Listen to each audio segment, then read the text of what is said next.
Eto na nga mga chong, marami tayong basketball updates. Coach Tim Cone, may matinding sinabi na ikaka-proud ng Gilas Pilipinas. Bad news sa Gilas, Chot Reyes, nag-a-apply bilang SBP President. Biguman ang ating national team na makapasok sa Paris Olympics. Ay masaya naman ang Gilas Pilipinas fans sa ipinakitang performance ng ating national team. Nagawa nga nating talunin ang number 6 world ranking na Latvia. Nakadikit tayo sa Georgia at nagawang makapasok sa semifinals. Maraming ang ginulat ang Gilas Pilipinas nang dahil yan sa napakagandang sistema at plano ni Coach Tim Cone sa ating national team. Pero mukhang magkakagulo na naman ang Gilas Pilipinas dahil ayon nga sa mga source ay magre-retiro ng araw itong kasalukuyang SBP President na si Al Panlilio. At ayon kay Snow Badwa, ngayon na magre-retiro na si Al Panlilio ay nag-a-apply raw bilang panibagong SBP President itong si Chot Reyes. Hindi magandang balita yan para sa ating national team. Maganda na nga yung nasimulan na programa ni Coach Tim Cone kung saan long-term plan ang kanyang gusto. Ngayon pa nga lang, nakikita na natin yung magandang development ng ating national team. Ano pa kaya kapag matagal na silang magkakasama ay kayang-kaya na nating idumina ang buong Asia, kakayanin na rin nilang talunin ang mga European teams. Pero dahil sumisingit na naman itong si Chot Reyes at napakataas pa na posisyon ang kanyang gustong kuhanin ngayon bilang SBP President, ay panigurado diyan magsisimula ang malaking problema ng Gilas Pilipinas. Alam naman nating lahat kung paano humawak itong si Chot Reyes.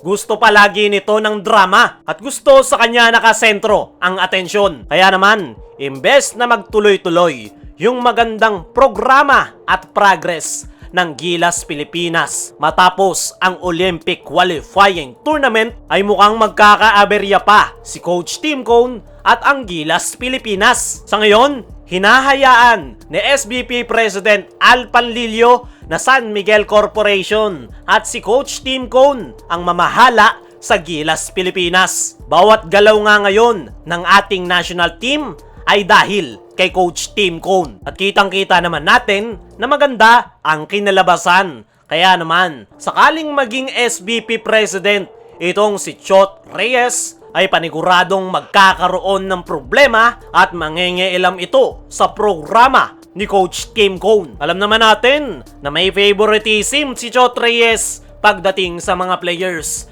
At malamang sa malamang, kapag naging SBP President yan, ay baka isingit pa nito yung kanyang mga inaanak na Ravena Brothers. At hindi natin masasabi kung ano yung mga gagawin ni Chot Reyes kapag siya ang naging SBP President, dahil mas mataas na nga ngayon ang kanyang hawak at kontrolado niya ang Gilas Pilipinas. Kaya pag sinabi ni Chot Reyes na ipasok ang player na to, malamang sa malamang walang magagawa si Coach Tim Cone. Para sa akin mga chong, sakali man na magretiro na si Al Panlilio, ay mas magandang si Al Francis Chua na lang ang pumalit sa kanya. Maraming galit kay Al Francis Chua dahil sa ginawa nitong pagpapalakas sa SMC teams. Kaya kung si Al Francis Chua ang magiging SBP President, ay Gilas Pilipinas ang kanyang palalakasin sa ngayon at lahat nga tayo ay magbe-benefit. Patunay na lang na kayang-kaya ni Al Francis Chua na i-handle ang ating national team ay yung kakatapos lang na Asian Games. Si Al Francis Chua nga ang nag-manage sa Gilas Pilipinas at nagawa naman niya ng maayos ang kanyang trabaho. Double purpose pa nga itong si Al Francis Chua dahil napakagaling rin nitong mag-motivate ng mga players. Kaya naman,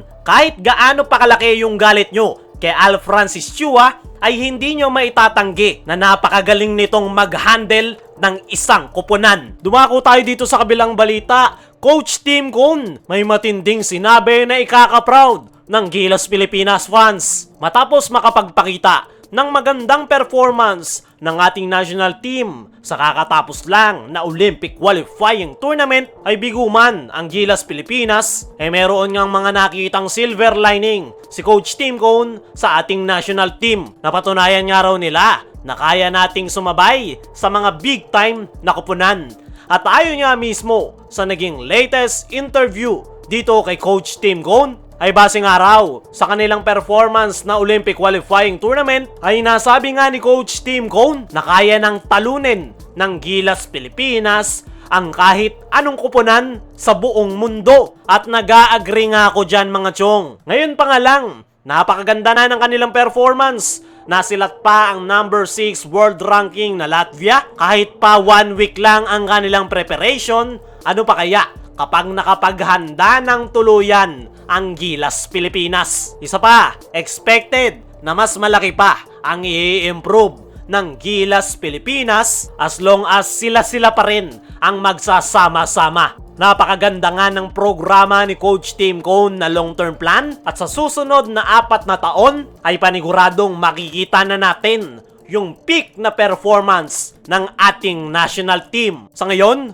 yung nakita nating inilaro ng Gilas Pilipinas sa nakalipas na Olympic qualifying tournament ay malayo pa sa ine-expect ni Coach Tim Cone sa kanyang koponan. Marami pang gustong gawin si Coach Tim Cone at panigurado once na ma-master na rin ng Gilas Pilipinas players ang kanyang sistema, makabuo pa sila ng solid chemistry, panigurado magiging deadly na koponan ang ating national team, at hindi malabo na magawa nila ang sinabi ni Coach Tim na kaya na nating talunin ang kahit anong koponan